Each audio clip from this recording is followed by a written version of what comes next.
es de Carrión de los Condes y su infancia la pasó, bueno, su infancia y su niñez la pasó en Carrión de los Condes. Pero él te contaba algunas cosas de la infancia en donde podías entrever que había sido una infancia feliz en la finca de la abadía, pero era reservado en sus sentimientos. Y luego ahí ya, desde muy joven, empezó a notar su primera vocación, la de profesor. Desde muy pequeño, cuando tenía 16 años, así, fundó una escuela en la finca, en la abadía, para enseñar a leer, a escribir y dar los primeros conocimientos a los niños del pueblo y de la abadía.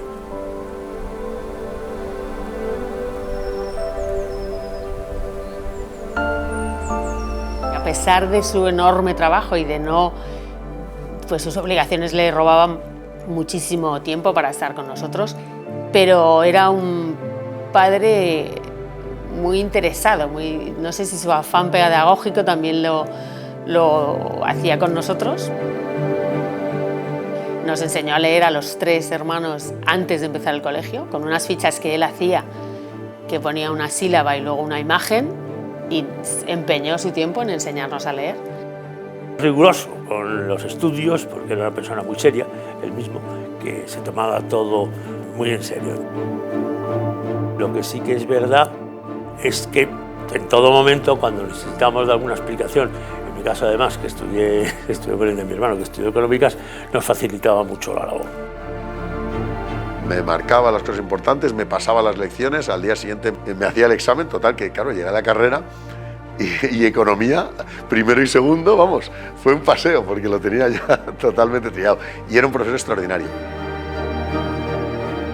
Me gustaría decir que detrás de esta persona, para dedicar tanto tiempo a su función pública, siempre tiene que haber alguien que cuide la familia, y esa era mi madre, Carmen Egusquiza Menchu, la conocía todo el mundo, que siempre decía: tu padre es un gran experto en la macroeconomía y yo en la microeconomía, que también es muy necesaria.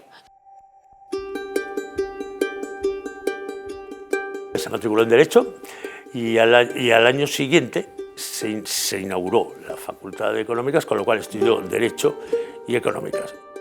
De hecho, me contaba mi padre que en su casa de Fernando VI, cuando iban las amistades de sus padres y le preguntaban, se suele preguntar: ¿y tu hijo qué estudia?, decía Derecho, y está estudiando Derecho y Económicas. Y todo el mundo le preguntaba: ¿y eso de Económicas qué demonios es?, ¿no? Y él siempre pensó que la economía era una ciencia muy importante y una ciencia humana. Y a lo largo de nuestra vida nos vamos a encontrar siempre con problemas económicos, con lo cual siempre luchó, también aquí, para que se introdujera el estudio de la economía antes de la facultad, en los estudios, en el bachillerato superior. Él accedió a la cátedra de Economía Política y Hacienda Pública en 1956 y pudo optar entre la Universidad de Zaragoza y la Universidad de Valladolid, pero se decantó finalmente por la Universidad de Valladolid porque ya le unían vínculos emocionales. Su padre había estudiado en la Facultad de Derecho de la Universidad de Valladolid. 34 años después, la propia universidad le nombró doctor honoris causa en 1990 y desde entonces y hasta el final casi de su trayectoria profesional estuvo siempre vinculado a esta universidad y a esta facultad porque, como decía, venía con asiduidad a participar en conferencias y actos académicos siempre que se le requería. Va a hacer ahora 34 años, el 28 de junio de 1956, que entraba por la puerta de esta universidad de Valladolid, porque fue mi vocación pedagógica la que me había llevado a la economía y no mi interés por las materias económicas la que me había llevado a la enseñanza. Y con esa base de formación fue capaz de generar pues, un conjunto de publicaciones que le dio un prestigio, ya no solo sus famosos apuntes de Hacienda Pública, donde aprendieron muchas generaciones los principios básicos de la Hacienda, y luego algo muy importante son las revistas que dirigió. Es el gran editor de revistas de economía. Tenía un sistema que era, entraba en clase, la clase de Enrique Fuentes siempre era de 9 a 10 de la mañana, y entonces nada más entrar dedicaban como 10 minutos a poner en el encerado un esquema de lo que iba a contar, ¿no? siempre venía dinámico, con vitalidad. Los cuadros de él son célebres, ¿no? Porque tenía una capacidad de resumen, de síntesis muy importante. Y yo creo que nos marcó a todos. Siempre estuvo preocupado por el servicio público. Él era, aparte de catedrático de Hacienda Pública en la universidad, era técnico comercial del Estado y estaba dirigiendo una revista importante, Información Comercial Española, que era la revista del Ministerio de Comercio. Entonces, él, esa faceta de lo público frente al conocimiento científico, siempre la mantuvo. Entendía la ciencia como un profundo y valioso instrumento para mejorar las condiciones de vida de las personas, de las naciones, en definitiva. Fuentes fue, como es bien sabido, uno de los protagonistas de la transición española. Sin los pactos de la Moncloa no hubiera habido una transición política hacia la democracia como la que se produjo, y en esta casa aplicó pues sus muchos saberes, sus muchos conocimientos, su sentido común para dirigir y organizar las actividades de una corporación como la nuestra, y en definitiva pues aquí nos ha dejado pues el legado, el recuerdo de su gran calidad humana y de su enorme capacidad intelectual. Era la autoridad. O sea, si dices una palabra, donde estaba don Enrique era la autoridad. No te podías poner tú en el medio, pero generoso, sensible, cabal, enérgico. Veía las cosas a la primera, tenía esa lucidez. No se había desarraigado nunca. Seguía siendo no un hombre de pueblo, un sabio de pueblo.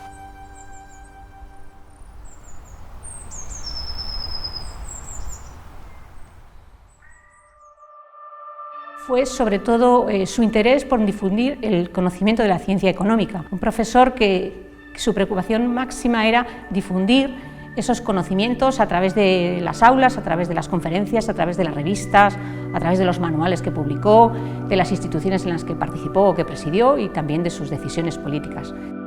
Con el fin de que la economía se utilizara como herramienta para arreglar los problemas económicos de un país, que en aquel entonces era un país estaba muy lejos en desarrollo de los países europeos y los países más ricos del mundo. Porque la figura de profesor contiene todas las demás, contiene la figura de economista, de estudioso y de cargo público. Él decía, no concibo la vida sin trabajo y no concibo el trabajo sin la función educativa.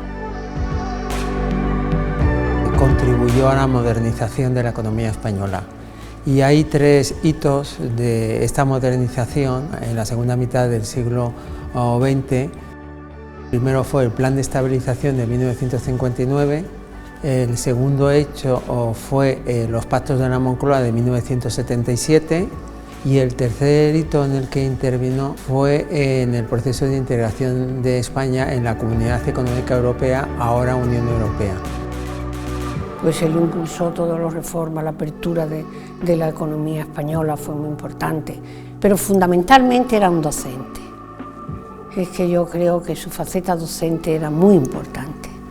Tenemos sus enseñanzas y yo creo que los que han estado con él, entre los cuales me incluyo, pues tenemos su verdadera influencia, ¿no?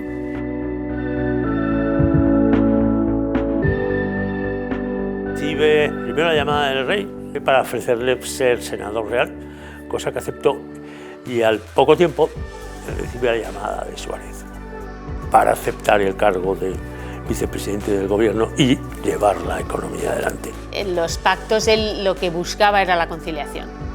Su idea era no se puede llegar a una reforma económica dura, porque iba a ser dura, y para que la gente entendiera lo dura que iba a ser y aceptara esa dureza y ese apretarse el cinturón que transmitió en la intervención en la televisión, tenía que haber un consenso político.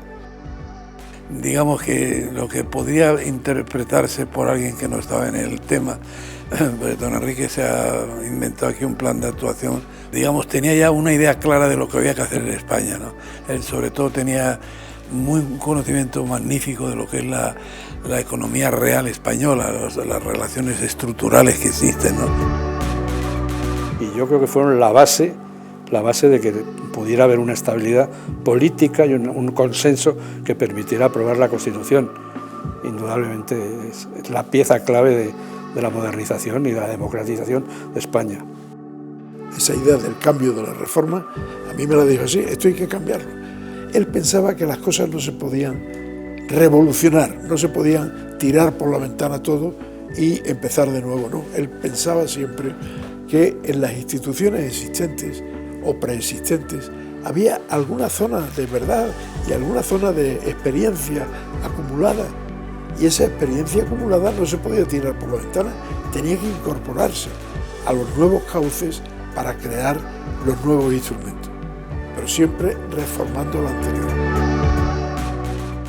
Hay un legado más inmaterial que para mí lo resume el vídeo de Televisión Española en el que mi padre se dirigía a la gente explicándoles la situación económica. En mi opinión, cuando uno ve ese vídeo, o sea, yo diría que aunque él no era un político, para mí eso es un legado político desde lo que él sabía, explicar a la gente la severidad de la situación. Le decía las verdades, le decía las dificultades y decía que él era el primero en arrostrarlas. Y doy fe de que él era el primero en arrostrarlas, porque el trabajo interminable, los nervios, las dificultades de la responsabilidad que le había caído, era enorme. Yo no soy una persona con vocación por la política activa. Mis aficiones han ido siempre por otros rumbos.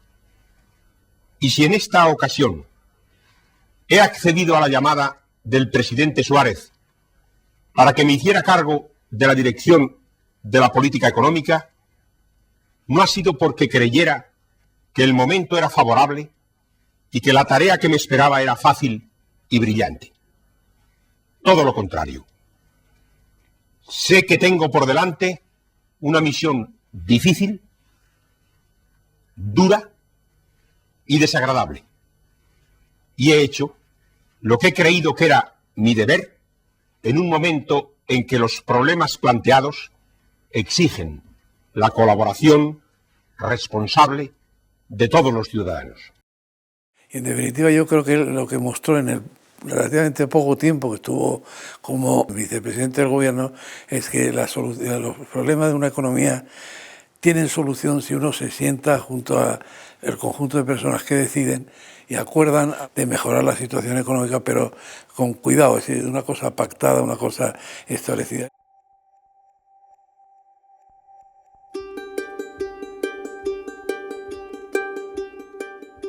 A nuestro padre se le reconoció en vida con muchos premios y muchos honores en universidades, con doctor honoris causa en muchas de ellas, pero él, yo creo que ha influido como técnico, independiente, no político, técnico, profesor, y hizo muchísimas reformas que han trascendido y que han preparado a España para lo que es ahora. Prácticamente de todos los premios que se dan en la economía los tiene absolutamente todos, ¿no? Entonces, bueno, creo que en este caso pues realmente el reconocimiento ha sido espectacular, ¿no? Todos esos premios le llenaban de orgullo y mucho también los recibidos, los honoris causa en las universidades, porque ese era su ámbito realmente, o sea, él era un profesor. Mucha gente que ha llevado a cabo reformas, ha formado parte de gobiernos, han sido alumnos suyos. Y eso también es un poco la huella de Enrique Fuentes Quintana en España.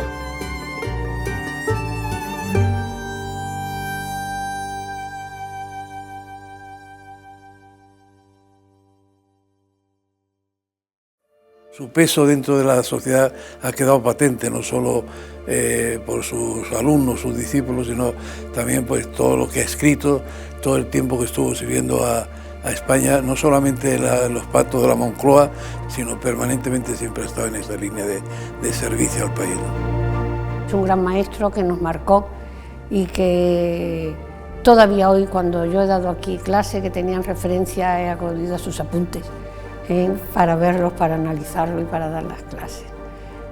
Y eso, una persona que trasciende en el tiempo es muy importante, que ha sido importante y que ha marcado.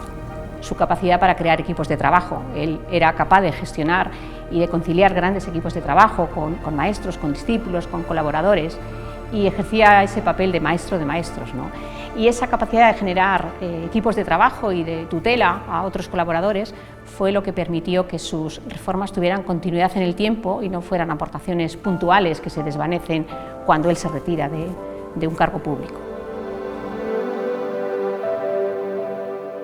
Él ponía los proyectos en marcha, coordinaba los equipos y con el trabajo los sacaba adelante y dejaba algo que permanecía. Entonces ha dejado muchas cosas. Un legado, yo creo, de modernizador y reformador. La preocupación por la coyuntura económica, el no fiarse de los cantos políticos, ni fiarse de cuando las cosas van bien, sino de estar siempre pendiente y siempre esa especie de pasión por la actualidad, por saber los datos reales. Ha sido y es una referencia para la Real Academia de Ciencias Morales y Políticas, que presidió nada menos que durante 17 años. Dejó naturalmente la impronta de su gran personalidad, no solo intelectual, no solo académica en sentido estricto, sino también como un brillante gestor. Nos ha dejado pues el legado, el recuerdo de su gran calidad humana y de su enorme capacidad intelectual. La cantidad de gente de economistas y de gente que ha formado, y las instituciones que creó o reformó, como esta academia, por ejemplo, pues yo creo que tal y como lo recuerdan ahora, y bueno, aunque esté mal que yo lo diga, pero lo han dicho estas personas en estos días, es que se le recuerda como el mejor de los economistas del siglo XX, ¿no? Y de su generación. Los problemas económicos de un país solo pueden superarse mediante el esfuerzo y la colaboración de todos. Y ese esfuerzo y esa colaboración son lo que, en fin de cuentas, vengo a pedirles a ustedes, porque sin ellos poco podríamos hacer. ¿Qué solo puede esperar esa colaboración? Un gobierno en quien ustedes confíen como veraz y que les merezca credibilidad, porque entiendo que mi primer deber es el compromiso de la claridad.